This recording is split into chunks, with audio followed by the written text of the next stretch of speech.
यह वीडियो जरा गौर से सुनिएगा।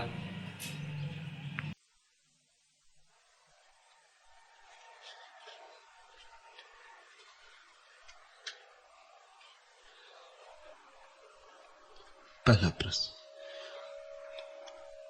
प्रसाद से प्रभु उपलब्धि यह कैसे होती है?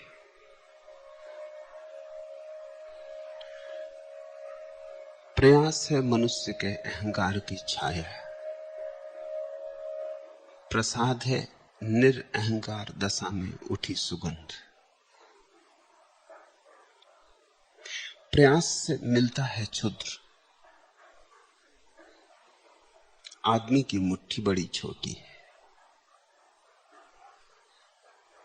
कंकड़ पत्थर बांध सकते हो मुट्ठी में, हिमालय को बांधने चलोगे तो मुश्किल में पड़ोगे। प्रयास से मिलता है क्षुद्र, आदमी की शक्ति अल्प है, इसलिए प्रसाद से मिलता है विराट। प्रयास है बंद मुट्ठी, प्रसाद है खुला हाथ। मैं पाके रहूंगा, इसमें ही भ्रांति है, क्योंकि मैं ही भ्रांत है। मैं नहीं हूं ऐसा जिस दिन जानोगे उस दिन मिल गया, मिला ही था, सदा से मिला था, सिर्फ मैं की अकड़ के कारण दिखाई नहीं पड़ता था। प्रसाद से जो मिलता है वो आज मिलता है ऐसा नहीं, मिला ही हुआ है, सदा से मिला हुआ है। लेकिन तुम अपनी अकड़ में मस्त हो। देखो तो कैसे देखो, सूरज निकला है, तुम अपनी अकड़ में आंख बंद किए खड़े हो। इतना ही नहीं, आंख बंद करके तुम सूरज की तलाश भी कर रहे हो। आंख खोलो और ख्याल रखना, तुम लाख तलाश करो, आंख अगर बंद रहे तो प्रकाश तुम्हें मिलेगा नहीं। और प्रकाश चारों तरफ है, सब तरफ से बरस रहा है, तुम उसमें नहाए हुए खड़े हो। आंख खोलते ही मिल जाएगा। अहंकार है बंद आंख, निरअहंकारता है खुली आंख। वर्षा तो हो ही रही है, लेकिन अहंकार है उल्टा खड़ा, निरअहंकार है सीधा खड़ा। वर्षा दोनों पर हो रही है, अहंकारी पर भी और निरअहंकारी पर भी। कुछ भेद परमात्मा की तरफ से नहीं, पापी पर भी बरस रहा है, पुण्यात्मा पर भी। उसकी तरफ से भेद हो भी नहीं सकता। पहाड़ों पर भी बरस रहा है, खाई खड्डों में भी, लेकिन खाई खड्डे भर जाएंगे और पहाड़ खाली रह जाएंगे, क्योंकि पहाड़ पहले से ही भरे, खाई खड्डे खाली, उनमें रिक्त अवकाश है, स्थान है। अहंकार से भरे हो तो चूक जाओगे, और सब प्रयास अहंकार की ही उधेड़ बुन है। मैं कुछ करके दिखा दूं, फिर चाहे धन, चाहे पद, चाहे मोक्ष, मगर मैं कुछ करके दिखा दूं, मैं अपनी पताका फहरा दूं, मैं दिखा दूं दुनिया को दुदुम भी पीट कर कि मैं कुछ हूं। मैं कोई साधारण व्यक्ति नहीं, महात्मा हूं, संत हूं, मुक्त हूं। ये जो मैं की घोषणाएं, यही तो तुम्हें बांधे, यही तो तुम्हारे पैरों में पड़ी जंजीरें, यही तो तुम्हारे गले में लगा फांसी का फंदा है। और तुम जैसे पाने का दावा कर रहे हो, दावे के कारण ही चूक रहे हो। जो तुमसे कहे कि मैंने खोजा और पाया, जान लेना उसने भी पाया नहीं। जो तुमसे कहे मैंने खोजा नहीं और पाया, समझना कि उसने पाया। खोजने से नहीं मिलता है, खोजने से खो जाता है, खोजने में ही खो जाता है। जो खोजता नहीं, वही तो ध्यान की दशा है। या प्रेम की दशा है जो खोजता नहीं, बैठा है शांत, प्रतीक्षा करता है, खोजता नहीं। खोजने में तुम चलते हो, प्रतीक्षा में परमात्मा चलता है। प्रतीक्षा में तुमने निमंत्रण भेज दिया, असहाय छोटे बच्चे की भांति तुम रो रहे हो, मां चलेगी। खोज में तुम चल पड़ते हो, तुम चले की चूक हो गई, तुम चले कि कभी ना पहुंचोगे। तुम जितने चलोगे उतने ही दूर हो जाओगे। यात्रा तुम्हें सत्य से दूर ले जाएगी, पास नहीं लाएगी। सत्य की कोई यात्रा ही नहीं। ठहरो, रुको, जैसे हो जहां हो वहीं समर्पित। छोड़ो ये भाव कि मैं कुछ करके दिखा दूं। तुम हो कहां, पहले इसे तो खोज लो कि मैं हूं भी। थोड़ा अपने भीतर टटोलो, जरा अपनी गांठ खोलो और टटोलो। मैं हूं भी, मैं हूं कहां? ये मैं है क्या सिवाय एक कोरे शब्द के? आज तक किसी ने कभी इसे पाया नहीं। एक भी व्यक्ति नहीं पा सका है पूरे मनुष्य जाति के इतिहास में। निरपवाद रूप से जो भी भीतर गया उसने पाया कि मैं नहीं, सन्नाटा है, शांति है। कभी कोई मैं के आमने सामने नहीं आया। जितने भीतर गया उतना ही मैं गला, और जिस दिन केंद्र पर पहुंचा अपनी जीवन ऊर्जा के, वहां मैं था ही नहीं। उस ना मैं की दशा में जो घटता है उसका नाम प्रसाद है। प्रसाद का अर्थ है तुम्हारे कारण नहीं, प्रभु के कारण। भेंट है उसकी तरफ से, तुम्हारे लिए सौगात है।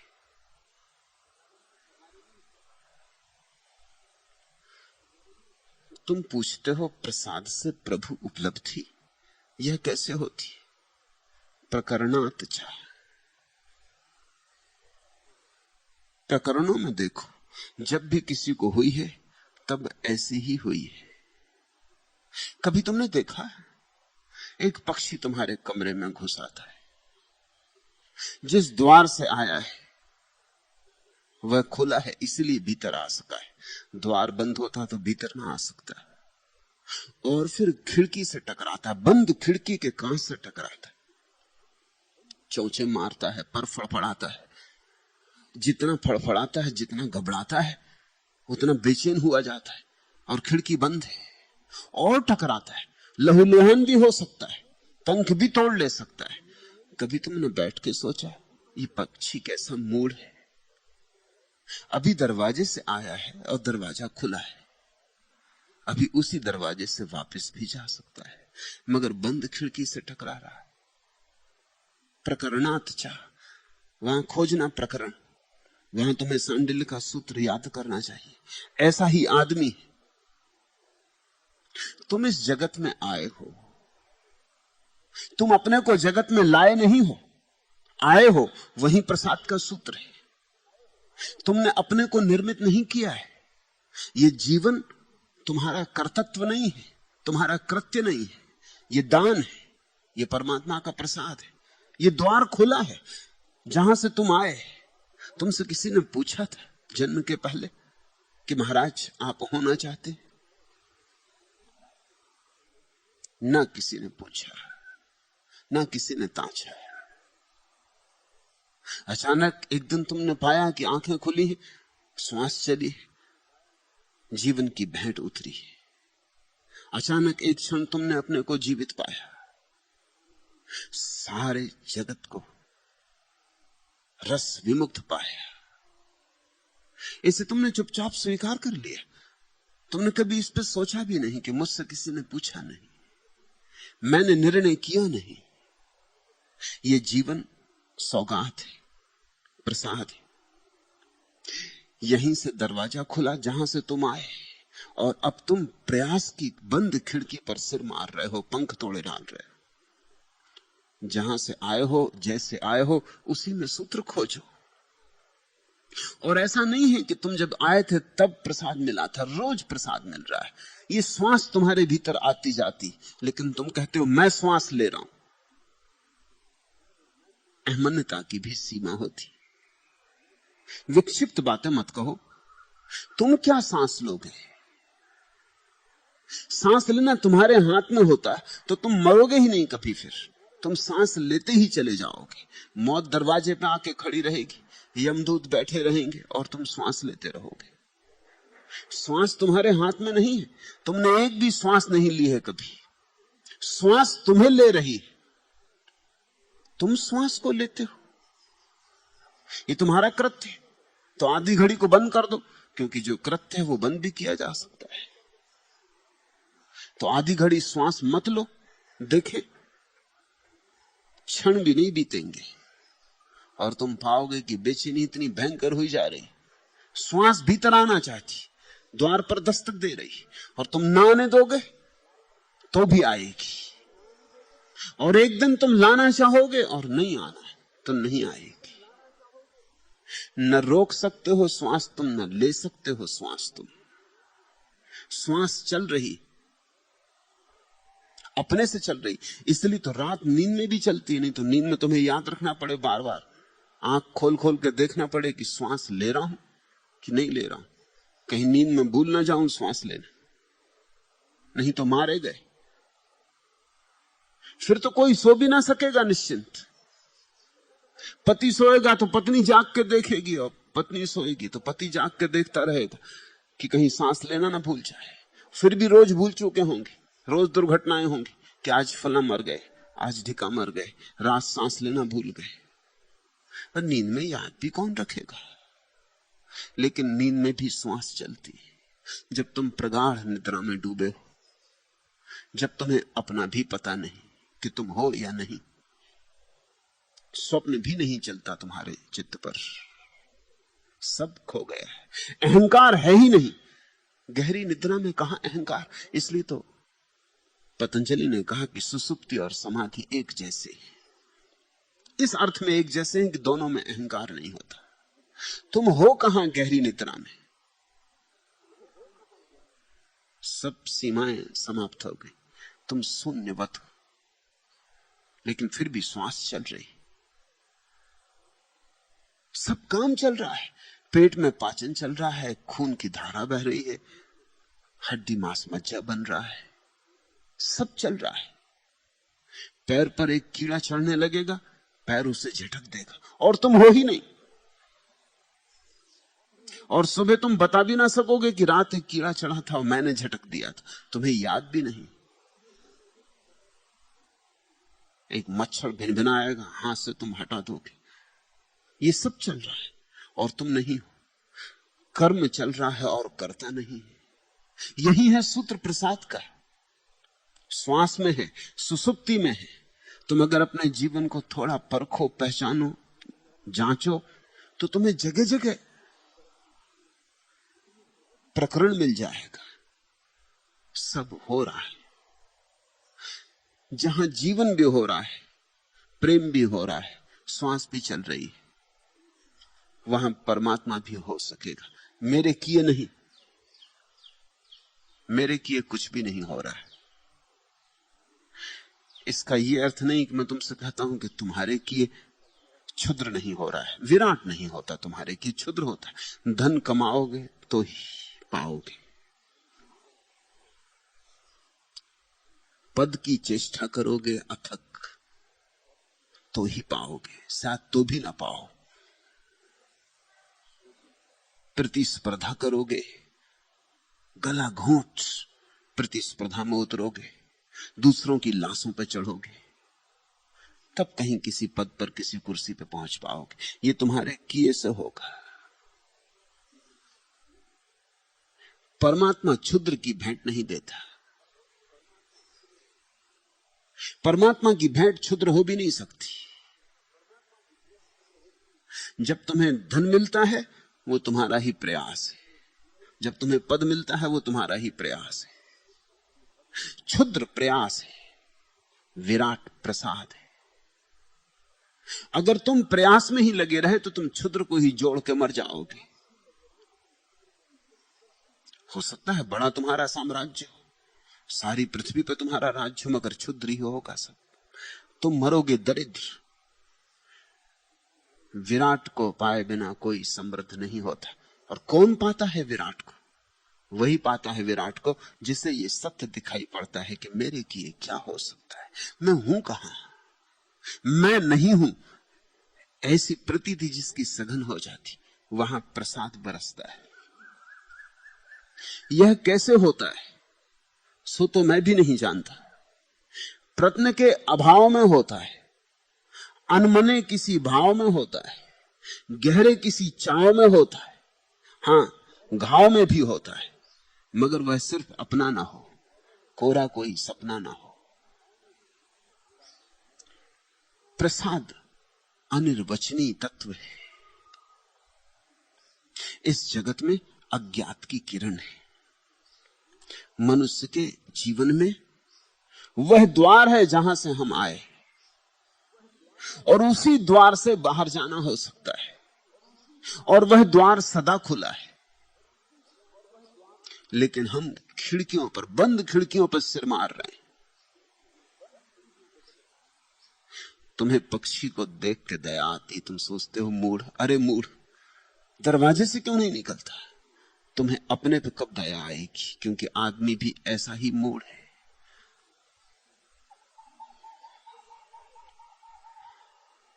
यह कैसे होता है सो तो मैं भी नहीं जानता। क्योंकि तुम अगर जान लो कैसे होता है, तब तो तुम करने में सफल हो जाओगे। तुम अगर जान लो कि प्रसाद कैसे घटता है, कैसे पता चल जाए, तब तो तुम आयोजन करने लगोगे कि ऐसे घटता है। यही तो लोग कर रहे हैं आयोजन। कोई बैठा है मूर्ति के सामने, थाल सजाए, दीप सजाए, धूप जलाए, प्रार्थना कर रहा है, सोचता है ऐसे प्रसाद होता है। मगर यह भी कृत्य है, इसमें भी प्रसाद नहीं होगा। तुम लाख पटको सिर, तुम कितने ही पूजा के फूल चढ़ाओ, और तुम कितनी ही दीपमालाएं सजाओ, और तुम कितनी ही आरतियां उतारो, नहीं होगा। क्योंकि तुम कर्ता की तरह वहां मौजूद हो। लेकिन तुम सोचते हो शायद ऐसे होगा। हो सकता है कि किसी को ऐसे हुआ हो, किसी को ऐसे हुआ हो। इसका अर्थ है यह प्रासंगिक बात थी कि वह आदमी हाथ से थाल उतार रहा था और उस समय घटा, निरअहंकार घटा। मगर निरअहंकार के घटने का कोई कार्य कारण संबंध आरती उतारने से नहीं। किसी दूसरे को जंगल में लकड़ी काटते घट गया था, किसी तीसरे को वृक्ष के नीचे बैठे घट गया था, किसी चौथे को नाचते घट गया था, किसी पांचवें ने वीणा के तार छेड़े थे और घट गया था। मगर इनका किसी का भी कार्य कारण संबंध नहीं है। यह प्रासंगिक है, यह प्रसंग वसात है। इसमें से किसी को भी तुम ऐसा मत सोच लेना कि ऐसा ही मैं करूंगा। समझो मीरा को घटा नाचते, नाच से नहीं घटा, नाचते घटा। नाच से घटता तब तो फिर हमारे हाथ में सूत्र आ गए, फिर तो हम भी नाचेंगे और घट जाएगा। फिर कितने लोग तो नाच रहे हैं, कितनी तो नर्तकियां हैं, मीरा से बेहतर नर्तकियां हैं दुनिया में, मगर उन्हें नहीं घट रहा है। नाच से घटता होता है तो जो अच्छा नाचता है उसे पहले घट जाता है। मीरा को घटा, उसके नाच में कुछ ज्यादा नाच जैसा था भी नहीं, अनगढ़ था, मगर घटा, कारण नहीं था। नाचते नाचते खो गई, अहंकार गिर गया, नृत्य रहा, नर्तक विदा हो गया, और जहां मैं नहीं रहा वहीं घटा। बुद्ध को बिना नाचते घटा। अब बुद्ध के बाद 2500 वर्षों से कितने लोग वृक्षों के नीचे बैठे आंख बंद की और नहीं घटता। वृक्ष के नीचे आंख बंद करके बैठने से नहीं घटता है, यह संयोग की बात थी। यह कहीं भी घट सकता है। ये तुलाधर वैश्य को दुकान पर बैठे बैठे घटा था, तराजू तौलते तौलते घटा था। ये जनक को सिंहासन पर बैठे बैठे घटा था। ये कृष्ण को संसार के मध्य में घटा था। ये महावीर को संसार से हट जाने पर पहाड़ की कंदराओं में नग्न खड़े खड़े घटा था। मगर इनमें से कोई भी कारण नहीं है। ऐसा नहीं है कि जैसे हम पानी को गर्म करते हैं तो 100 डिग्री पे पानी भाप बनता है, ऐसा कोई कारण नहीं। नहीं तो फिर सभी को नग्न होकर गुफा कंदराओं में खड़ा होना पड़े तब घटे। अध्यात्म विज्ञान नहीं है। अध्यात्म विज्ञान जैसी क्षुद्र सीमाओं में आबद्ध नहीं है। हां, एक सूत्र ख्याल में रखना, जब भी तुम नहीं हो तब घटता है। इसलिए तुम्हारे कारण तो नहीं घटता है, तुम्हारे द्वारा नहीं घटता है, तुम्हारे प्रयास से नहीं घटता, तुम्हारी अनुपस्थिति में घटता है। तुम कहो तो भी कैसे कहो, यह कैसे होता है सो तो मैं भी नहीं जानता। जिनको घट गया है वो भी नहीं जानते कि कैसे होता है। उनसे भी तुम पूछो तो वो कहेंगे मुश्किल है बात, मत पूछो। इतना ही कह सकते हैं कि हमारे किए नहीं घटा। नकारात्मक परिभाषा दे सकते हैं, हमने नहीं पाया। हम तो थक गए थे, हार गए थे, गिर गए थे। हम तो विषाद में पड़े थे कि सब व्यर्थ गया, कुछ भी पाया नहीं जा सका। दौड़े बहुत, तड़फे बहुत, साधना की, साधन किए, सब करके देख लिया और एक क्षण गिर गए थे थक कर। तभी पाया कि घट गया। अव्याख्य प्रश्न के अभाव में होता है, लेकिन कुछ बातें कही जा सकती। नकारात्मक प्रश्न के अभाव में होता है। जब तुम यत्न करते होते हो तब तुम चिंता से भरे होते हो। यत्न यानी चिंता, होगा कि नहीं होगा, ऐसे करूं तो होगा कि वैसे करूं तो होगा, जिस मार्ग पर चला हूं ठीक है कि नहीं ठीक है, और भी बहुत मार्ग है। हजार विकल्प उठते हैं मन में, विचार उठते हैं मन में। किसके पीछे जाऊं, किस शास्त्र को मानूं, किस मंदिर को पूजूं, ये मंदिर ठीक है कि गलत, कोई उपाय भी तो नहीं, कोई कसौटी भी तो नहीं। ये शास्त्र सत्य है कि मिथ्या, सत्य कहने वाले लोग हैं और इसी शास्त्र को मिथ्या कहने वाले लोग हैं। किसकी मानूं, किसकी सुनूं, किसकी बूझूं? यत्न तो चिंता लाता है, और यत्न में भ्रांति बनी ही रहती कि मैं कोशिश कर रहा हूं, आज नहीं कल, कल नहीं परसों पाके रहूंगा। प्रश्न के अभाव में होता है, अनमने किसी भाव में होता है। जब मन नहीं होता, ऐसे किसी भाव में होता है। जब कोई तरंग नहीं होती विचार की, कोई कल्पना, कोई वासना, कोई स्मृति मन को कपाती नहीं। मन निष्कंप झील जैसा होता है, अनमने किसी भाव में होता है। इतना ही कह सकते हैं कि जहां मन नहीं होता वहां होता है, जहां मैं नहीं होता वहां होता है। गहरे किसी चाव में होता है, किसी गहरी प्रीति में, किसी गहरी श्रद्धा में, किसी गहरी भक्ति में होता है। लेकिन ध्यान रखना, भक्ति का अर्थ ही होता है कि भक्त मिटा है। भक्त और भक्ति दोनों साथ नहीं होते। जब तक भक्त होता है तब तक भक्ति कहां, तब तक भक्त बाधा बना रहता है। जब भक्त चला जाता तो भक्ति गहरे किसी चाव में होता है। मगर ये बातें सांकेतिक है। हां, घाव में भी होता है, मगर वह सिर्फ अपना ना हो, कोरा कोई सपना ना हो। किसी दूसरे की पीड़ा में भी हो जाता है, किसी दूसरे के दुख को अनुभव करने में भी हो जाता है। क्यों? क्योंकि जब तुम दूसरे के दुख को गहरा अनुभव करते हो तो मिट जाते हो।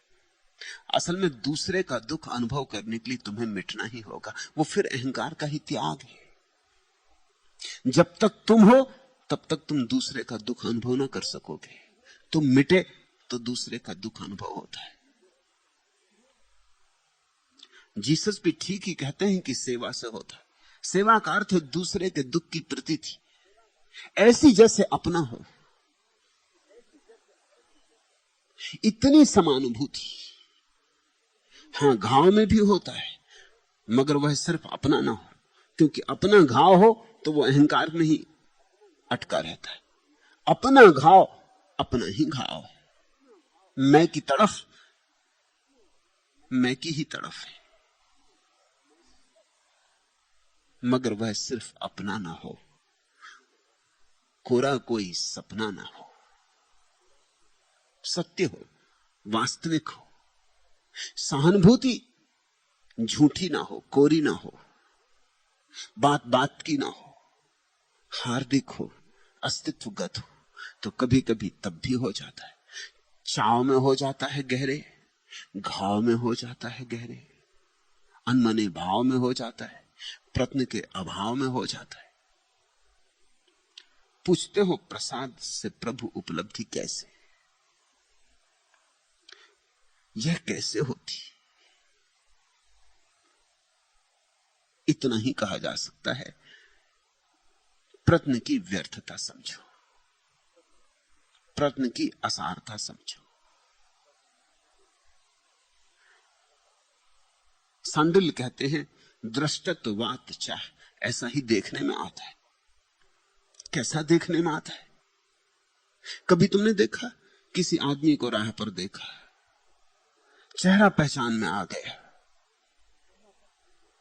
जवान पे नाम रखा, तुम कहते हो जीप पे नाम रखा है, और फिर भी याद नहीं आता, और चेहरा याद आ रहा है और नाम भी याद आ रहा है, और कहते हो जीप पे रखा है, और फिर भी याद नहीं आ रहा। बड़ी मजे की बात कह रहे हो, जीप पे रखा है तो बोलते क्यों नहीं?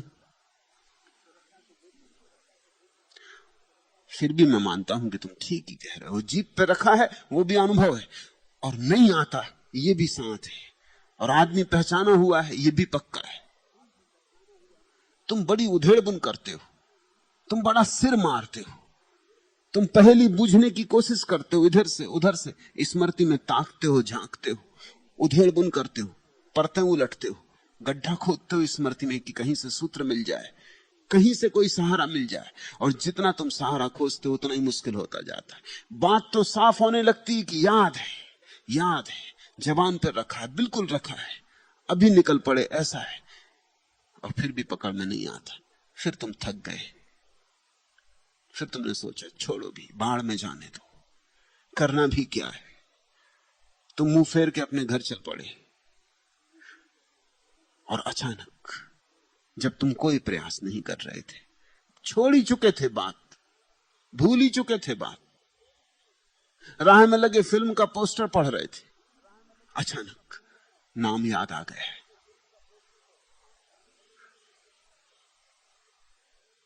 क्या हुआ? तुमने जब प्रयत्न किया तो तुम बहुत चिंतित हो गए, जब तुमने बहुत प्रयास किया याद करने का तो तुम्हारी चेतना बड़ी संकीर्ण हो गई, सिकुड़ गई, तन गई, चिंता ने तुम्हें घेर लिया, तुम मुक्त ना रहे। तुम्हारे भीतर पड़ा था नाम, उठना भी चाहता था, लेकिन तुम इतने सिकुड़ गए, इतने तनाव से भर गए कि जगह ना रही नाम को ऊपर आने की। फिर तुमने छोड़ दिया प्रयास, फिर तुम विश्राम को पा गए, फिर तनाव ढीला हो गया, संकीर्णता खो गई, सरलता से नाम ऊपर तिर आया, सतह पर आ गया। ऐसा अनुभव तुम्हें रोज होता है। प्रयास से नहीं हुआ, अब प्रयास से हो गया। परमात्मा पाना नहीं है, परमात्मा तुम्हारे भीतर मौजूद है, सिर्फ उसकी स्मृति खो गई है। स्मृति लानी, बुद्ध ने कहा सम्मा सती, उसकी सम्यक स्मृति लानी, या नानक कबीर कहते हैं सुरति लानी। विस्मरण हो गया है, भूल गए, पहचान थी, जबान पे रखा है, मगर भूल गए, बीच में कुछ धुंधले पर्दे आ गए, धुआं आ गया, सदियां हो गई, मुलाकात हुई।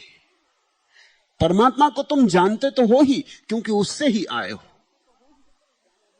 वो पक्षी जो खुले आकाश से आया है, खुले द्वार से आया, खुले आकाश को जानता है, जानता है खुले आकाश को, इसलिए तो भागने की कोशिश कर रहा है, चोट कर रहा है बंद खिड़की पर कि निकल जाऊं बाहर।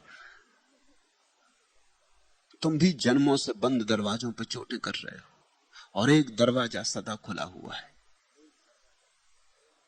वह एक दरवाजा अप्रयास का है, सब दरवाजे प्रयास के। वह एक दरवाजा विश्राम का है, सब दरवाजे श्रम के।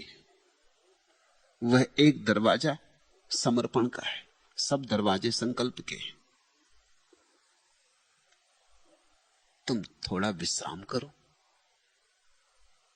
तुम खिड़की पे सिर मत मारो। ये पक्षी अगर थोड़ी देर रुक जाए, बैठ जाए, एक दफा पुनर्विचार कर ले कि क्या हुआ, मैं आया कहां से, किस दिशा से आया, कैसे आया, उसी से क्यों न लौट चलूं। परमात्मा भविष्य में मिलने वाला लक्ष्य नहीं है, अतीत में खो गया स्रोत है। परमात्मा आगे नहीं है, पीछे है, तुम्हारे भीतर खड़ा है। तुम चारों दिशाओं में भागे जा रहे हो। जितना भागते हो उतना चूकते हो। प्रसाद का अर्थ होता है अब नहीं भागूंगा, अब नहीं खोजूंगा, अब अपने पे भरोसा और नहीं करूंगा। मुझसे कहो उठो, मैं उठूंगा। कहो मुझसे चलो, मैं चलूंगा। गाओ कहोगे तो वह मेरे लिए सहज है। शाम से भोर तक, धरती से आसमान के छोर तक गाऊंगा, उठूंगा, चलूंगा, घुमाऊंगा जैसे धरती को तुम्हारे इशारे पर। अपने को हटा लेता हूं। मुझसे कहो उठो, मैं उठूंगा। मुझसे कहो चलो, मैं चलूंगा। मैं अपने को बीच से हटा लेता हूं। तुम्हारी मर्जी अब से मेरा जीवन होगी। अब से न मैं हूं, न मेरी कोई मर्जी। ऐसे किसी भाव में, अनमने भाव में, ऐसे किसी चाव में, ऐसे किसी गहरे चाव में, प्रत्न के अभाव में, ऐसे किसी गांव में प्रसाद घटता है।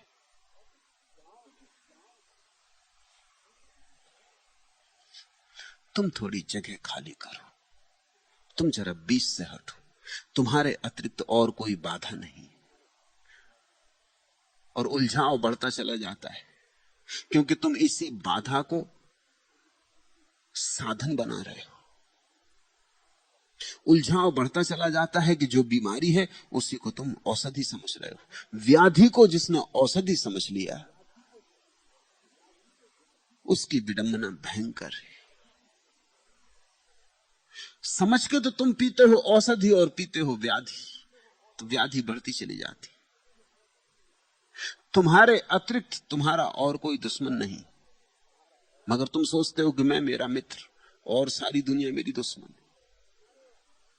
तुम्हारे अतिरिक्त तुम्हारे और परमात्मा के बीच और कोई दीवार नहीं। तुम और हजार तरह की दीवारें कल्पना करते हो, मगर ये एक दीवार तुम नहीं देखते कि तुम्हारे अतिरिक्त और कोई दीवार नहीं। तुम न मालूम कहां कहां की व्याख्याएं खोज लाते हो, बड़ी दूर की कौड़ियां तलाश लाते हो। कभी कहते हो कि पिछले जन्मों के कर्मों के कारण बहुत पाप किए होंगे, इसलिए परमात्मा नहीं मिल रहा है। मगर एक बात तुम नहीं छोड़ते कि मेरे करने की ही बात है। पाप किए थे इसलिए नहीं मिलता, मगर कृत्य मेरा है। पुण्य करूंगा तो मिलेगा। मैं को नहीं छोड़ते। तुम्हारा साधु भी मैं को नहीं छोड़ता, तुम्हारा असाधु भी मैं को नहीं छोड़ता। इसलिए तो मैं कहता हूं तुम्हारे साधु असाधु में बहुत फर्क नहीं है।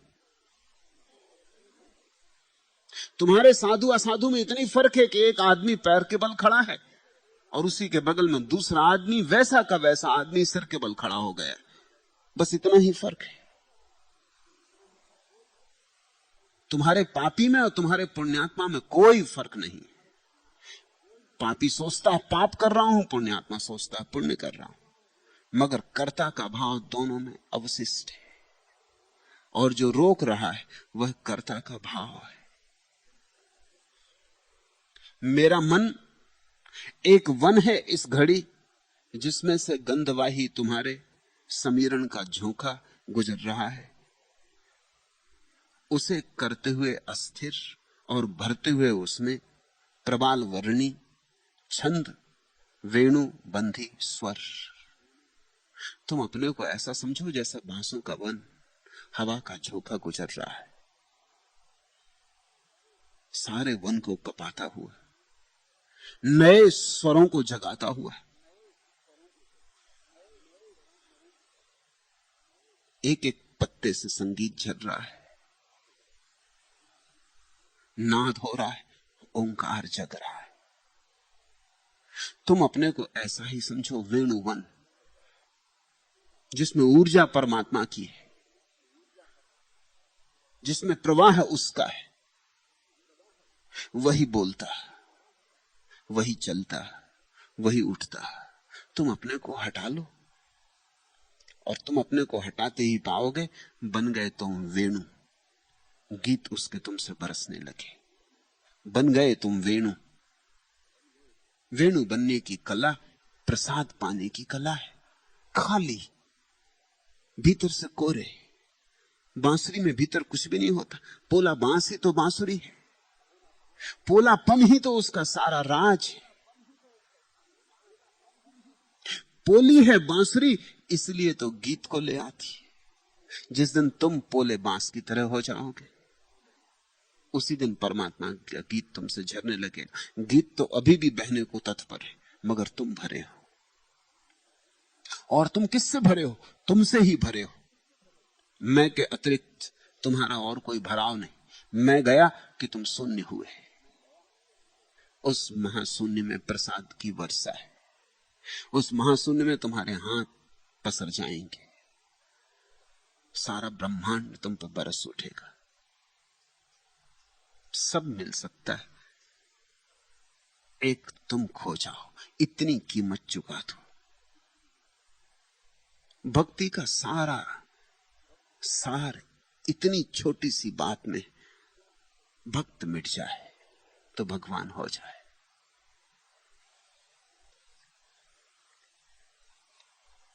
दूसरा प्रश्न, नारद और सांडिल्य दोनों ने भक्ति सूत्र कहे। आप नारद के भक्ति सूत्र पर बोल चुके और अब सांडिल्य के भक्ति सूत्र पर विमर्श कर रहे हैं। मेरे जैसे सामान्य मानस को दोनों के दृष्टिकोण में बड़ा भेद दिखाई पड़ता है। एक ही मार्ग पर इतना भेद क्यों? अभेद की हमारी इतनी आकांक्षा क्यों? हम भेद को बर्दाश्त क्यों नहीं कर पाते? हम सारे जगत को एक रंग में क्यों रंग देना चाहते? और क्या सारे फूल एक रंग के होंगे तो ये जगत इतना सुंदर होगा? क्या सारे गायक एक ही गीत गुनगुनाएंगे? ऊब पैदा नहीं होगी। सारी वीणाओं से एक ही स्वर उठेगा और एक ही स्वर गूंजता रहेगा। तो तुम आत्मघात करने की नहीं सोचने लगोगे? अभेद की हमारी इतनी आकांक्षा क्यों? हम भेद से इतने भयभीत क्यों? इतने वृक्ष हैं, कोई इस ढंग का है, कोई उस ढंग का है, कोई छोटा है, कोई बड़ा है। किसी पे छोटे सफेद फूल आते, किसी पे रंगीन फूल आते, नीले, पीले, लाल। कितने फूल हैं, कितनी हरियालियां हैं, कितने पक्षी हैं, कितने उनके कंठगान हैं। जगत वैविध्य है। वैविध्य में सौंदर्य है, वैविध्य में संपदा है। जरा सोचो, एक ही जैसे वृक्ष, एक ही जैसे लोग, एक ही जैसे पक्षी, जीवन बड़ा दरिद्र हो जाएगा। सांडिल्य सांडिल्य है, नारद नारद, नारद ने अपने ढंग से बात कही। जो जाना वह तो एक है, लेकिन जब नारद कहेंगे तो नारद के ढंग से ही कहेंगे। सांडिल कहेंगे सांडिल के ढंग से कहेंगे। और अगर सांडिल का अपना कोई ढंग ना हो कहने को तो सांडिल कहेंगे ही क्यों? नारद ने कह दिया, बात खत्म हो गई। परमात्मा चुकता नहीं। अनंत अनंत लोगों ने कहा है, फिर भी अनकहा रह गया है। अनंत अनंत लोग आगे भी कहेंगे और फिर भी अनकहा रह जाएगा। चुकता ही नहीं। हम एक तस्वीर बनाते हैं, तस्वीर बन नहीं पाती कि हम पाते हैं कि परमात्मा ने चेहरा बदल लिया, परमात्मा नया हो गए। फिर तस्वीर बनाओ, फिर सूत्र रचो, फिर गीत गाओ। परमात्मा सतत प्रवाही है। परमात्मा कोई बंद तालाब की तरह नहीं है, बहती हुई गंगा की धारा है। रोज नई उमंग है, रोज नया उल्लास है। एक तरंग नारद की उठी, एक तरंग सांडिल्य की। सागर में कितनी लहरें, दो लहरें एक जैसी होती, हालांकि एक ही सागर की हैं, फिर भी दो लहरें एक जैसी नहीं होती। और अच्छा ही है कि नहीं होती। तुम ये चिंता ही छोड़ दो कि सब ज्ञानियों को एक जैसी ही बात कहनी चाहिए। अक्सर ऐसा होता है, अज्ञानी एक जैसी बात कहते। जैसे एक अज्ञानी हिंदू और दूसरे अज्ञानी हिंदू की बात में तुम कोई फर्क पाओगे, एक अज्ञानी मुसलमान और दूसरे अज्ञानी मुसलमान की बात में तुम कोई फर्क पाओगे। अज्ञानी तो एक दूसरे को दोहराते, फर्क हो कैसे सकता है? अज्ञानी तो तोते हैं, उधार है, फर्क हो कैसे सकता है? लेकिन एक हिंदू ज्ञानी और दूसरे हिंदू ज्ञानी में फर्क हो जाता है, क्योंकि दोनों मूल स्रोत से लाते, दोहराते नहीं किसी को, किसी की पुनरुक्ति नहीं करते। कोई ज्ञानी किसी की कार्बन कॉपी नहीं होता है, मूल होता है, मौलिक होता है, जान के आता मूल स्रोत से।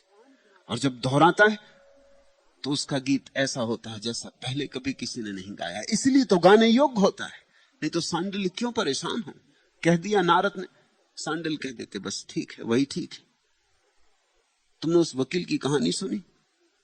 होशियार आदमी था, घर में उसका एक मेहमान हुआ, एक मित्र आया, रात दोनों एक ही कमरे में सोए। मित्र बड़ा हैरान हुआ, वकील बैठा है। मित्र ने पूछा क्या करते हो? वकील ने कहा प्रार्थना। और आकाश की तरफ हाथ उठाया, बिजली बुझाई और कहा डिट्टो, और जल्दी से सो गए।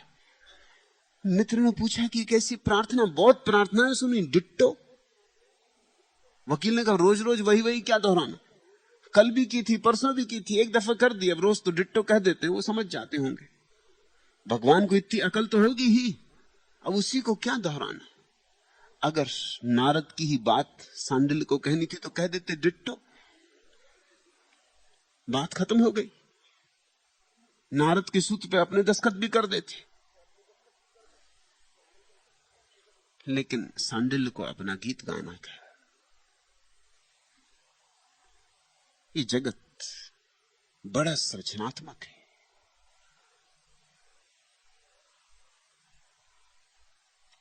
और जब तक सांडिल अपना गीत न गाने तब तक चैन नहीं होगा। जब तक नारद अपना गीत न गाने तब तक चैन नहीं होगा। मैंने एक किरण देखी जो सविता है, मैंने एक हंसी सुनी जो कविता है, एक फूल देखा है मैंने जो सचमुच कमल है, एक रंग देखा है मैंने जो ठीक धवल है। सारे रंग जिसमें समाये हुए, तपाए हुए सोने से अलग, हर तरह के होने से अलग। यह किरण, यह हंसी, यह फूल का रंग, मगर आनंद नहीं है मेरे जीवन का, क्योंकि मैं इसे देखता रह गया हूं, छंद नहीं कर पाया हूं अभी।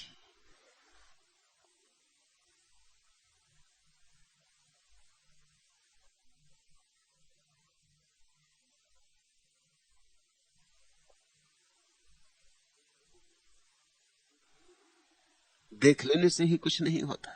जब तक छंद ना कर पाओ, जब तक बांध ना पाओ अभिव्यक्ति में। परमात्मा का गीत सुन लेने से कुछ नहीं होता।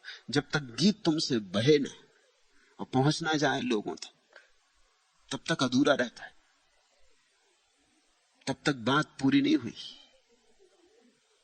जब तक तुम कहना दो जो तुमने सुना है, तब तक तुमने सुना है, इस पर भी तुम्हें भरोसा नहीं आता। और जब तक सुना है या नहीं सुना, इसकी स्पष्ट प्रतीति नहीं होती। जब ज्ञानी बोलता है, तभी स्वयं भी उसके सामने स्पष्ट होता है कि क्या उसने देखा, क्योंकि जो देखा वो तो बड़ा विराट था, अराजक था, एक निहार का थी अनंत। जो देखा वो तो बहुत बड़ा था। उस देखे को जब वो सार सूत्र में बांधने लगता है, तब स्वयं भी स्पष्ट होता है। एक बड़ी प्रसिद्ध मिस्री कहावत है कि दुनिया में किसी बात को सीखने का सबसे अच्छा ढंग उसे दूसरों को सिखाना। बात में कुछ सार है। सार यही है कि जब तुम किसी दूसरे को सिखाने बैठते हो, तब तुम्हारे सामने भी चीजें साफ होनी शुरू होती। तुमने भी देखा होगा, प्रकरणात चाह, कभी कभी तुम्हें भी ऐसा अनुभव हुआ होगा कि जब तुम किसी को कुछ समझा रहे थे, तब तुम्हारे सामने बात पहली दफे साफ हुई। हालांकि तुम्हारे अनुभव में थी, लेकिन धुंधली धुंधली थी, प्रकट नहीं थी, स्पष्ट नहीं थी। किसी को समझाते थे तब अचानक स्पष्ट हो गई, किसी को समझाते थे तब तुम भी समझ गए। इसलिए तो संवाद का इतना आनंद है, इसलिए तो सत्संग का इतना अर्थ है। इसलिए तो ज्ञानियों ने कहा है, जब दो भक्त मिले आपस में तो प्रभु की प्रशंसा करें, प्रभु की स्तुति एक दूसरे से करें। क्यों? क्योंकि उस स्थिति में उन्हें भी साफ होगा, दूसरे के भीतर भी उमंग उठेगी। तुमने जो जाना है उसे कहना, कहते कहते तुम पाओगे तुमने और भी जाना। कहकर तुम पाओगे बात अब तक धुंधली थी, आज प्रकट हुई, साफ हुई, रेखाबद्ध हुई। और एक अनिवार्य है सत्य की अनुभूति में बात, कि उसे कहना ही पड़ेगा। जो जाना है उसे बांटना पड़ेगा।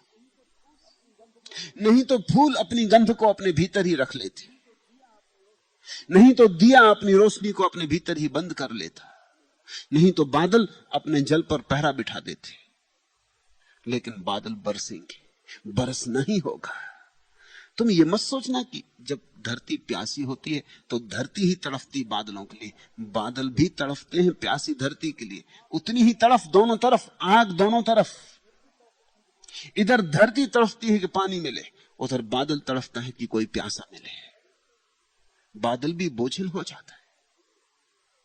तो जब बुद्ध 50 वर्षों तक गांव गांव घूमते, वो प्यासी धरती की तलाश है। महावीर 40 वर्षों तक निरंतर उपदेश देते, वो फूल की गंध है जो नासापुटों की तलाश कर रही। नारद और सांडिल्य ने ये सूत्र कहे, ये दिए की किरणें जो आंखों की खोज कर रही। कोई आंख मिले तो पहचान। अक्सर तुमने एक तरफ से ही बात देखी है। तुमने देखा कि शिष्य खोजता है, तुमने ये नहीं देखा कि गुरु भी खोजता है। शिष्य तो खोजता है क्योंकि उसे मिला नहीं, गुरु खोजता है क्योंकि उसे मिल गया। दोनों खोजते, और जब दोनों मिल जाते तो अपूर्व आनंद होता है। शिष्य को आनंद होता है कि जो उसे नहीं था दिखा, जो उसके पास नहीं था मिला, और गुरु को आनंद होता है कि जो था उसे बांट सका, वो ऋण हुआ। परमात्मा ने उसे दिया था, उसने किसी को दे दिया। प्रसाद में जो मिला है वो जब तुम प्रसाद की तरह बांट दोगे तभी उऋण होगे, नहीं तो ऋण रह जाएगा। ऋणी हो जाओगे। इतना परमात्मा ने दिया है, उसे क्या करोगे? अब उसे किसी को दे दो। ये मार्ग है परमात्मा तक उसे वापस लौटा देने का, क्योंकि दूसरे भी परमात्मा है। जब गुरु अपने शिष्य को कुछ देता है तो वो परमात्मा को ही लौटा रहा है, शिष्य के बहाने, शिष्य के निमित्त। त्वदीयम वस्तु गोविंद तुभ्यमेव समर्पये। वो ये कह रहा है कि ठीक, अब गोविंद तुम आ गए शिष्य बन के, ये लो संभालो, तुम्हारी चीज तुम ही को लौटा देते। देखते हो आकाश में बादल उठे, बरसे हिमालय पर, गंगा में भर गया जल ही जल, और चली गंगा सागर में उलीचने। और फिर सागर में बादल उठेंगे और फिर गंगा में भरेंगे और फिर गंगा उलीचेगी अपने को। ऐसा वर्तुल है जीवन, एक वर्तुल है।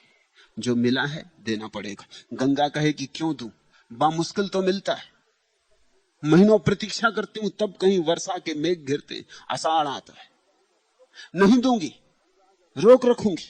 गंगा अगर रोक रख ले तो वर्तुल टूट जाएगा, फिर बादल नहीं आएंगे। आषाढ़ में बादल भी नहीं आएंगे। आषाढ़ में बादल इसलिए आते हैं क्योंकि गंगा जाती है और गंगा सागर में लीन हो जाती, तो सागर से फिर बादल उठते हैं। परमात्मा ने नारद को दिया, नारद ने फिर गंगा में डाल दिया। फिर कोई नारद उठेगा, परमात्मा फिर नारद में बरसेगा। इस जीवन की वर्तुलाकार प्रक्रिया को समझो, मगर हर एक का भेद होगा। गंगा की अपनी चाल, गंगा का अपना लहजा, सिंधु की अपनी चाल, अपनी मौज, अपना ढंग, सबकी अपनी शैली। गंगा अपने ढंग से बहती, ब्रह्मपुत्र अपने ढंग से बहती, सब सागर की तरफ जाती और सब सागर से ही पाती। लेकिन यह वैविध्य सुंदर है, नहीं तो जीवन बड़ी ऊब हो जाए।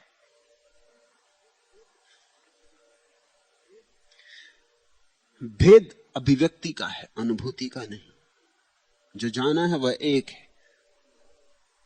इसलिए शास्त्र कहते हैं, जानने वालों ने एक को जाना लेकिन बहुविधि से कहा है। विविधता कथन में।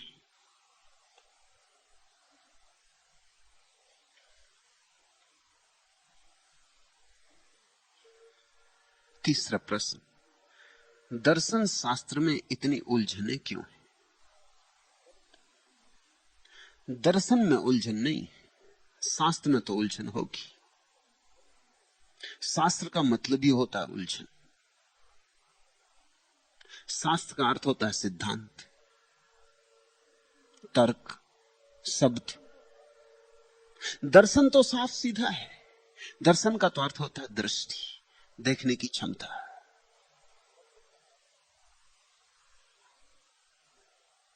आंख, जब आंख खाली होती, अहंकार से शून्य होती, विचार से मुक्त होती, मन बाधा नहीं डालता, तब जो घटता है वह दर्शन। जैसा है उसको वैसा ही देख लेना दर्शन। दर्शन और दर्शन शास्त्र के भेद को याद रखना। दर्शन शास्त्र दर्शन नहीं है, दर्शन शास्त्र ऊहापोह है। दर्शन दृष्टि है, अनुभव है। दर्शन शास्त्र में तो झंझट होगी। दर्शन में तो एक एक प्रश्न में 1000 प्रश्न लगेंगे और एक एक उत्तर से 1000 प्रश्न उठेंगे। और दर्शन शास्त्र में कभी किसी प्रश्न का कोई हल नहीं हो पाता। 5000 साल के इतिहास में दर्शन शास्त्रियों ने एक प्रश्न भी हल नहीं किया है। 5000 साल में उन्होंने बहुत प्रश्न पूछे हैं, लेकिन एक भी उत्तर नहीं दिया है। वे दे ही नहीं सकते। दर्शन शास्त्री तो करीब करीब ऐसा ही है जैसे तुमने कहानी सुनी होगी कि 5 अंधे एक हाथी को देखने गए थे। आंख तो पास नहीं, तो टटोला। किसी ने हाथी के पैर को टटोला तो उसने कहा खंबे की भांति, स्तंभवत। और किसी ने हाथी के कान को टटोला और उसने कहा सूप की भांति। और किसी ने कुछ 5 अंधों में बड़ा विवाद हो गया। जो जिसने टटोला था उसने उसी को पूरा हाथी सिद्ध करने की कोशिश की। पूरा किसी ने देखा नहीं, क्योंकि पूरा देखने के लिए आंख चाहिए। बड़ा विवाद मच गया। वे अंधे अब भी विवाद कर रहे हैं। उन्हीं 5 ने सारे दर्शन शास्त्र रचे। जिनको हम दार्शनिक कहते हैं वो और कोई नहीं, वे ही अंधे। और उनके विवाद का कोई अंत कभी नहीं होना। मैं विश्वविद्यालय में भर्ती हुआ विद्यार्थी था, दर्शन शास्त्र का विद्यार्थी था। मेरे जो वृद्ध प्रोफेसर थे उन्होंने पहले ही दिन अपना जो पहला व्याख्यान दिया,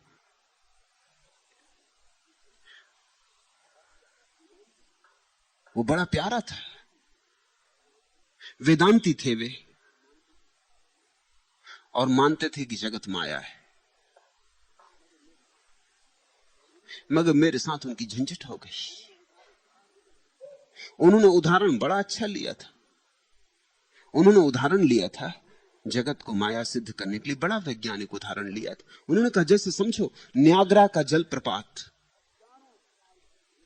हजारों साल से गिर रहा था, लेकिन शून्य था और शांत था, आवाज नहीं थी। सुनने वाले हम सब चौंके भी थे कि आवाज नहीं थी। न्यागरा के पास तो भयंकर आवाज होती। इतनी ऊंचाई से गिरता है, इतना जलधार गिरती है, चट्टानों पर गिरता है, पहाड़ तोड़ डाले हैं न्यागरा ने। इससे बड़ा कोई प्रपात नहीं है, आवाज नहीं। लेकिन फिर जल्दी ही समझ में आया कि उनका मतलब क्या है। वो विज्ञान का सहारा ले रहे थे। फिर उन्होंने कहा कि हजारों साल तक कोई आवाज नहीं हुई, सन्नाटा था। फिर एक जंगली आदमी न्यागरा के पास पहुंचा। जैसे ही वो पास पहुंचा कि सारा जगत न्यागरा के उद्घोष से भर गया। मतलब कि जब तक कान ना हो तब तक आवाज नहीं हो सकती। बात तो ठीक है, आवाज हो ही कैसे सकती? न्यागरा गिरता रहे, लेकिन जब तक कोई कान ना आए पास, तुम थोड़ा सोचो तो तुम्हें समझ में आ जाएगा कि आवाज हो ही कैसे सकती। आवाज के लिए कान बिल्कुल जरूरी है, अनिवार्य है।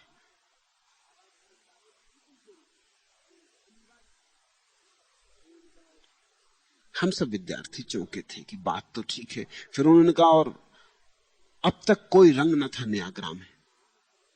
रंग भी नहीं हो सकता बिना आंख के। ये वृक्ष हरे हैं ऐसा मत कहो। तुम जब चले जाते हो तब ये हरे नहीं रह जाते। तुम जब चले गए, आंख चली गई, तो फिर कैसे हरे? हरे में तो संबंध है वृक्ष और तुम्हारी आंख का। जो पीलिया से बीमार है उसको ये पीले दिखाई पड़ते हैं, वो दूसरी रंग की आंख है, उसका संबंध दूसरा बनता है। जब कोई आंख नहीं होती तो वृक्ष अपना रंग छोड़ देते हैं, क्योंकि रंग किसके लिए होगा? रंग तो आंख का संबंध है। हम सब जानते थे कि वे वेदांती हैं और इस जगत को माया सिद्ध करना चाहते हैं।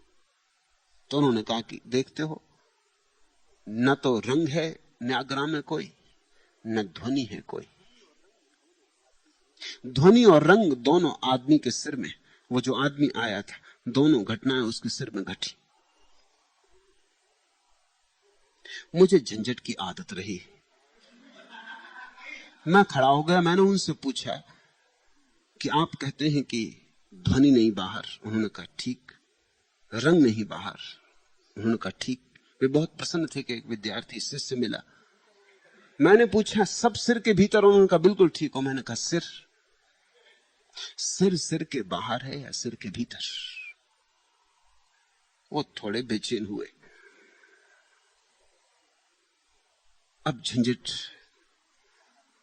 अगर कहें सिर के बाहर है तो बाहर को स्वीकार करना पड़ेगा। अगर कहें सिर के भीतर है तो भी झंझट होगी, क्योंकि किसके भीतर कौन? भीतर होने के लिए कुछ बाहर होना चाहिए। उन्होंने एक क्षण सोचा, फिर उन्होंने कहा कि सिर भी सिर के ही भीतर है। तो मैंने कहा तब 2 सिर हो गए। भीतर होने के लिए एक सिर जिसके भीतर है और एक सिर जो भीतर है। एक सिर बाहर हो गया। जो बाहर सिर है वो बाहर है, जो भीतर सिर है वो भीतर है। वे थोड़े बेचैन हो आए, उनको पसीना आ गया। उन्होंने कहा तुम बाहर चले जाओ। मैंने कहा कहां है बाहर?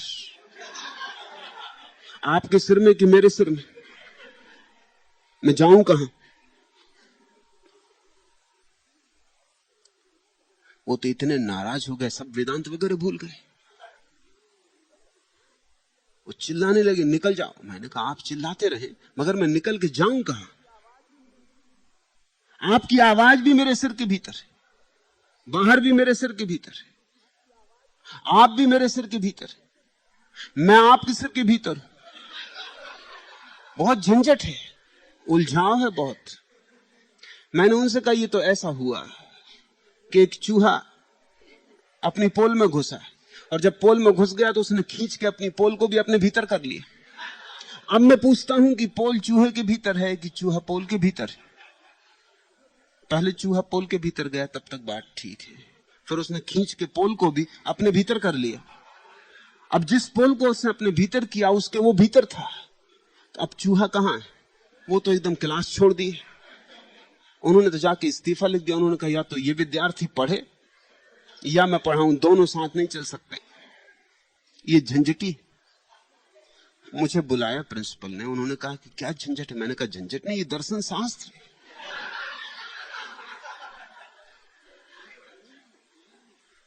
झंझट उन्हीं ने ही खड़ी की। मैं तो बिल्कुल चुप ही था, मैं तो न्याग्रा प्रपात था, चुप बैठा था। घंटे भर वो बोले। जब मैंने प्रिंसिपल को सारा उलझन समझाई तो उन्होंने कहा मेरा सिर घुमा दोगे? मैं समझ गया कि वो क्यों छोड़ के चले गए। जब मैंने उनको कहा कि चूहा पोल के भीतर की पोल चूहा के भीतर, तो उन्होंने कहा भाई मैं बिल्कुल दार्शनिक नहीं हूं, और जब तुमने उनका सिर घुमा दिया तो मेरा घुमा दोगे। अच्छा हो कि तुम छोड़ दो ये कॉलेज।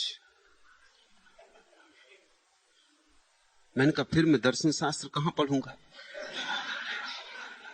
अफवाह पूरे नगर में जहां मैं पढ़ता था सब जगह धीरे धीरे खबर पहुंच गई। 3 दिन तक वो कॉलेज नहीं आए।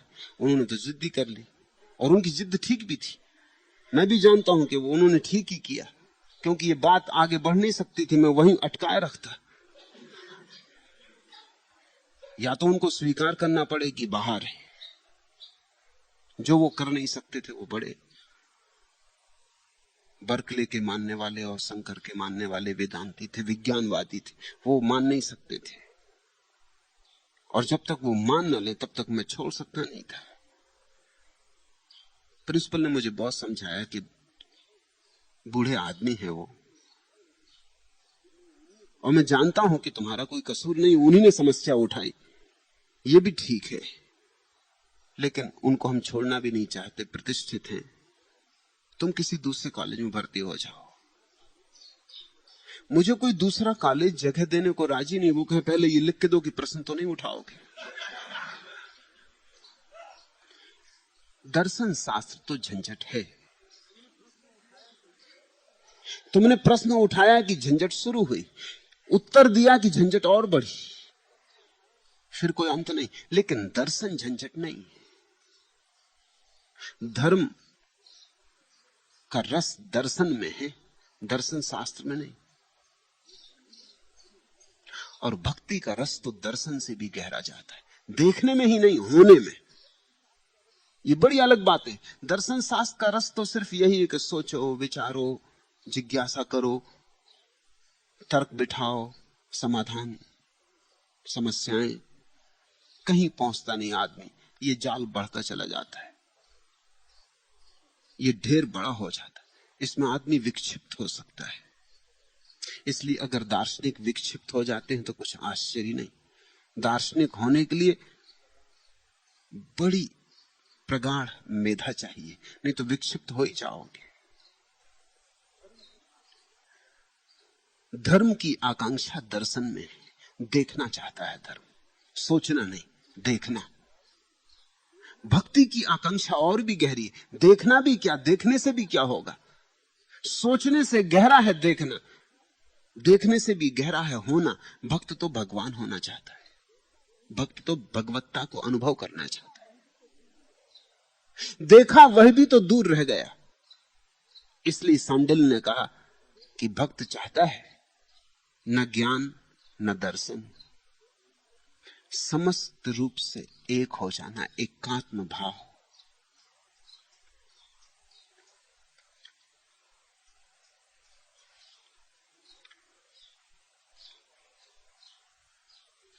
चौथा प्रश्न, सूत्र अथातो भक्ति जिज्ञासा में भक्ति के लिए जिज्ञासा शब्द का उपयोग करना कुछ अजीब लगता है, क्योंकि जिज्ञासा में कुछ बौद्धिक गंध है।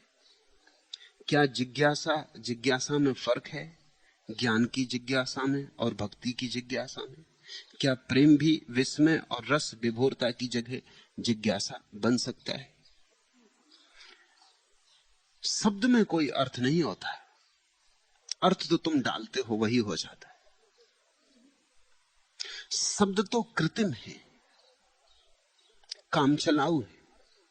अगर शब्दों में ही कोई अर्थ होता है तब तो तुम चीनी भाषा पहली दफे सुनते और समझ जाते। शब्द तो सुनाई पड़ते लेकिन अर्थ पकड़ में नहीं आता। शब्दों में कोई अर्थ नहीं, शब्दों में अर्थ तो निरंतर अभ्यास से डाला जाता है।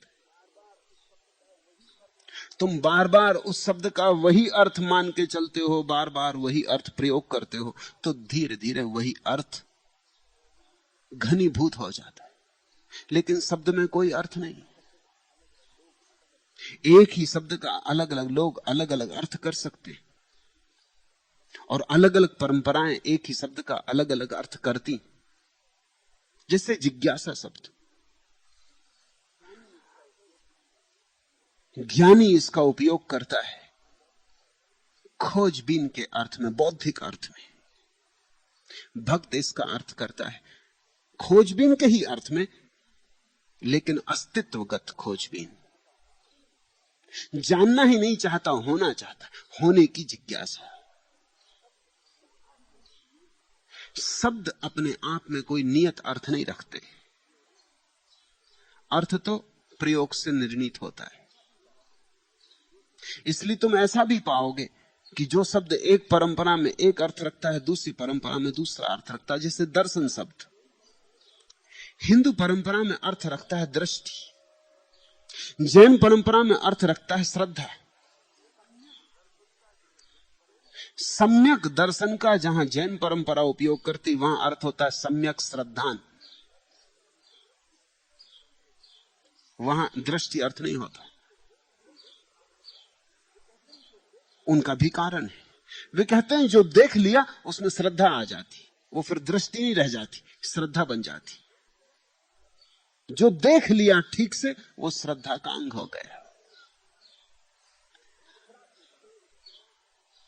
सुकरात ने कहा है ज्ञान क्रांति है, ज्ञान मुक्ति है, ज्ञान शक्ति है। ज्ञान का सुकरात का अर्थ अपना है, सैंडल से बहुत भिन्न है। ज्ञान का अर्थ होता है जिसने वस्तुतः जाग कर देख लिया, जान लिया, जिसका सारा अज्ञान मिट गया, जिसके भीतर ज्ञान की ज्योति जगमगा उठी। तो ठीक कह रहा है सुकरात कि ज्ञान शक्ति है, ज्ञान मुक्ति है, ज्ञान क्रांति है। लेकिन सांडिल्य कहते हैं ज्ञान से क्या होगा। ज्ञान का अर्थ सांडिल्य करते हैं जानकारी, इंफॉर्मेशन, सूचना। तुम ईश्वर के संबंध में कितना ही जान लो, इससे क्या होगा जब तक ईश्वर को ना जानो। तुम सूरज के संबंध में कितना ही जान लो, इससे क्या होगा जब तक तुम्हारी आंख अंधी, जब तक तुम्हारी आंख ना खुले। अब फर्क हो गया। सुकरात जब ज्ञान का उपयोग करता तो उसका अर्थ यही है कि आंख खुल के जो दिखे, और सांडिल जब ज्ञान का उपयोग करते तो उनका अर्थ होता है कि अंधा भी प्रकाश के संबंध में जान सकता है, वो ज्ञान। और आंख वाला जो जानता है वो ज्ञान नहीं, वो तो एकात्म हो गया, वो लीन हो गया। शब्द शब्द का भेद स्मरण रखना।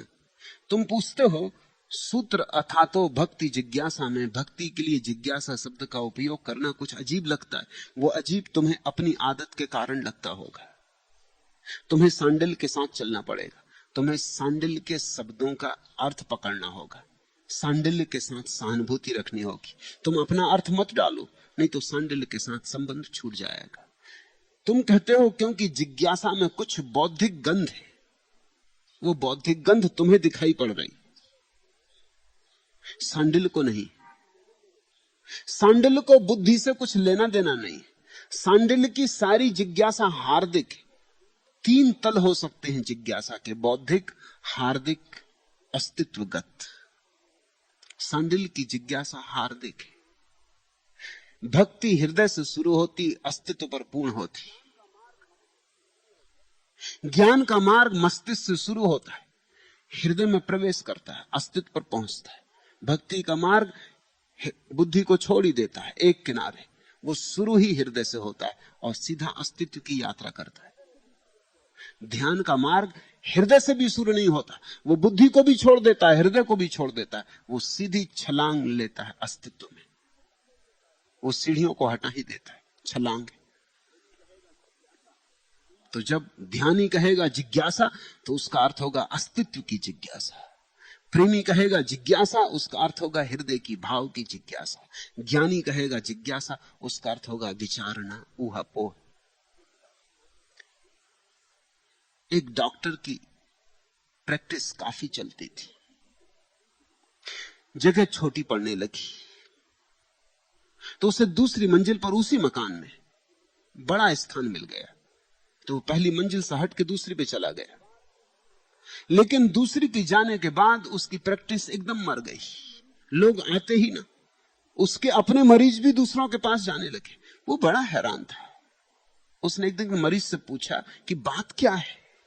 राह पे मिल गया मरीज कि बात क्या है, तुमने मेरे पास आना बंद क्यों कर दिया, औरों ने भी बंद कर दिया है। उस मरीज ने कहा इसका कारण है सीढ़ियों पर लगी हुई पटिया। डॉक्टर ने कहा सीढ़ियों पर लगी पटिया, उससे क्या लेना देना। मरीज ने कहा लेना देना है। डॉक्टर ने पूछा मतलब। उसने कहा मतलब उस पटिया पर लिखा है ऊपर जाने का रास्ता। अब ऊपर कोई जाना नहीं चाहता, इसलिए तो हम आते हैं डॉक्टर के पास। अब ये ऊपर जाने का रास्ता, मरीज डर गए हैं। गांव में खबर फैल गई कि भाई जरा सावधान, कौन ऊपर जाना चाहता है।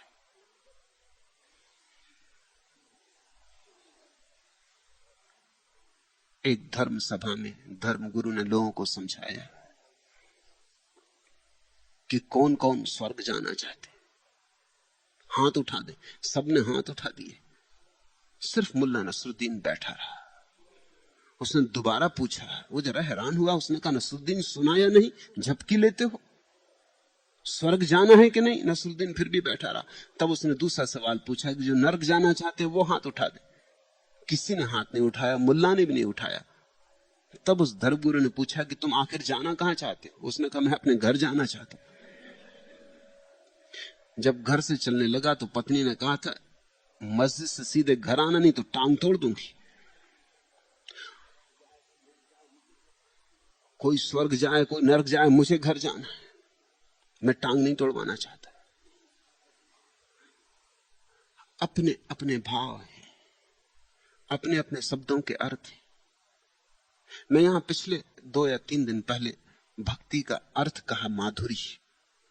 कि भक्ति तो ऐसे है जैसे सभी मिठाइयों में माधुरी, जैसे सभी मिठाइयों में शक्कर।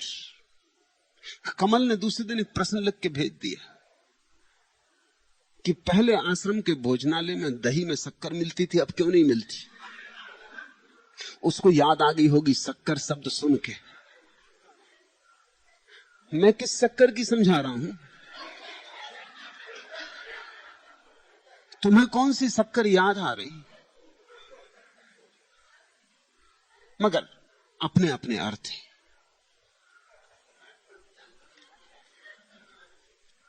एक संवाददाता जब एक फिल्म के सेट पर पहुंचा तो देखा खंडहरों का सेट लगा हुआ है।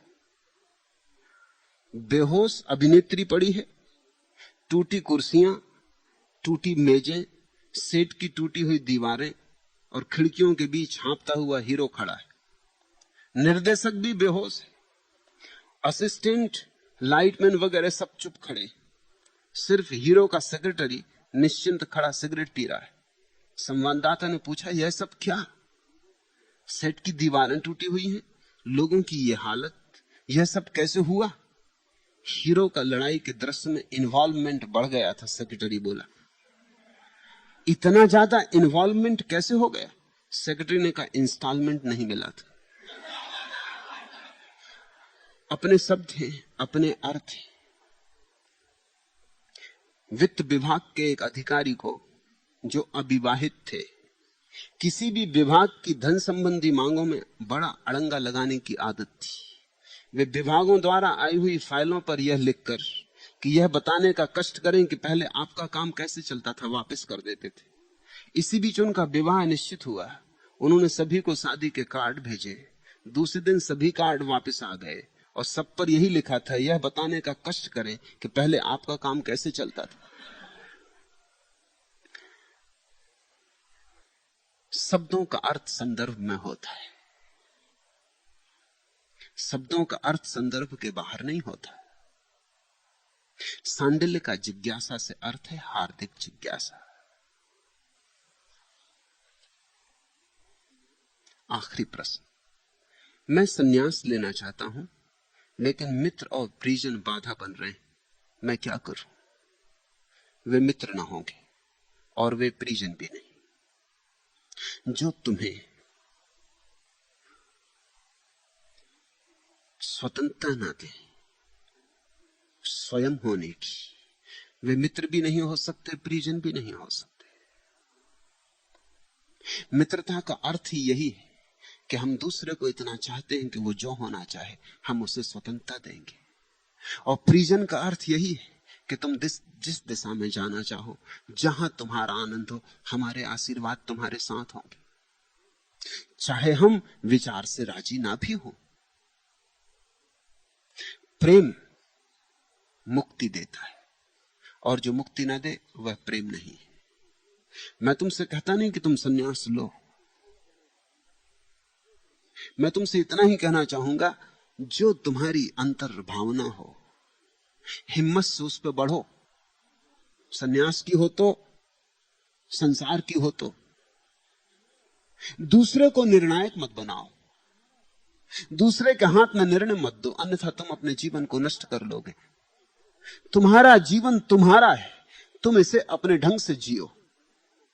मैं जो हूं मुझे वही रहना चाहिए, यानी वन का वृक्ष, खेत की मैंड, नदी की लहर, दूर का गीत, व्यतीत, वर्तमान में उपस्थित, भविष्य में। मैं जो हूं मुझे वही रहना चाहिए। तेज गर्मी, मूसलाधार वर्षा, कड़ाके की सर्दी, खून की लाली, धूप का हरापन, फूल की जर्दी, मैं जो हूं मुझे वही रहना चाहिए। मुझे अपना होना ठीक ठीक सहना चाहिए, तपना चाहिए।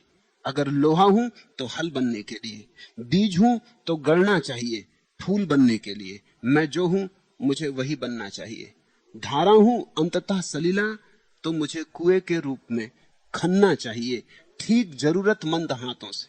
गान फैलाना चाहिए मुझे अगर मैं आसमान हूं, मगर मैं कब से ऐसा नहीं कर रहा हूं। जो हूं वही होने से डर रहा हूं। जीवन में एक ही असफलता है, तुम जो हो वही होने से डरना। और जीवन में एक ही सफलता है, वही हो जाना जो तुम्हारी अंतः प्रेरणा है। तुम जो होना चाहो हो जाओ, सब झंझट मोल लो, सब कीमत चुकाओ, यही साहस है। डरपोक रहे जीवन से चूक जाओगे, कायर रहे जीवन की संपदा तुम्हारी कभी भी ना हो सकेगी। विजेता बनना हो तो एक बात तय कर लेनी चाहिए कि कुछ भी हो परिणाम, सारा संसार साथ हो कि विपरीत, मैं अपनी डगर पर चलूंगा। फिर चाहे मेरी डगर नरक ही क्यों न जाती हो, मैं अपने हृदय की सुनूंगा। और जो व्यक्ति अपनी सुनकर नरक भी जाए वह स्वर्ग पहुंच जाता है, और जो दूसरे की सुनकर स्वर्ग भी जाए वह निश्चित ही नरक पहुंच जाता है। आज इतना ही। अगर यह वीडियो आपको अच्छी लग रही हो तो वीडियो को लाइक और चैनल को सब्सक्राइब करें।